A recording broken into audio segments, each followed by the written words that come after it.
WWE superstar Aleister Black gave up his mantle of a tweener to turn heel on this week's episode of SmackDown. The Dutch pro wrestler attacked Damian Priest during his match against Carmelo Hayes, flattening him with a Black Mass kick. With the 2025 SummerSlam just 2 weeks away, here are 3 reasons why the company booked a heel turn for one of its biggest re-signings. R-Truth is character recently saw a massive change. After seeing the new reality of John Cena in May's Saturday night's main event, Ron Killings has cut his dreadlocks and wants to show fans who he really is. In his state of anger, he randomly launched an attack on Pretty Deadly's Kit Wilson on the June 20th, 2025 episode of SmackDown. He further asked Cena to show himself the problem. Wilson was the opponent of the night for Aleister Black, who is trying to establish himself in WWE. This led to a feud between the two wrestlers.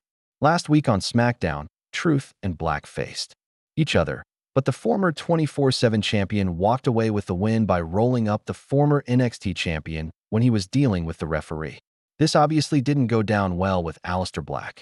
Since Ron Killings is a hot-headed babyface right now, WWE may have turned Black heel to balance the equation and to remove the burden of being a good guy from the 40-year-old's persona. WWE Raw has a huge variety of top heels.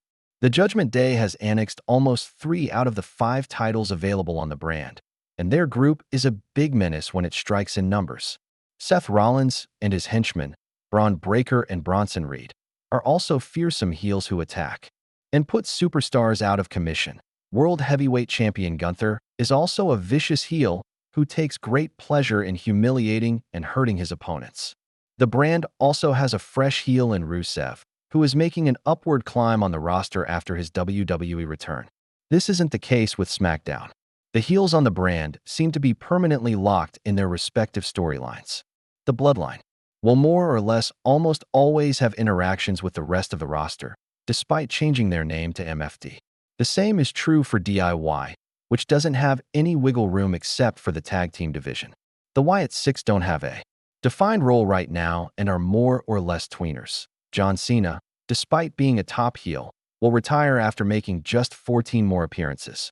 The brand does have Carmelo Hayes, but he isn't a heel who strikes fear in anybody's heart. He is more of a loudmouth like Chelsea Green, sans the sass and the secret her vice. Thus, a big, bad heel is needed on the blue brand, and Aleister Black is perfect for it.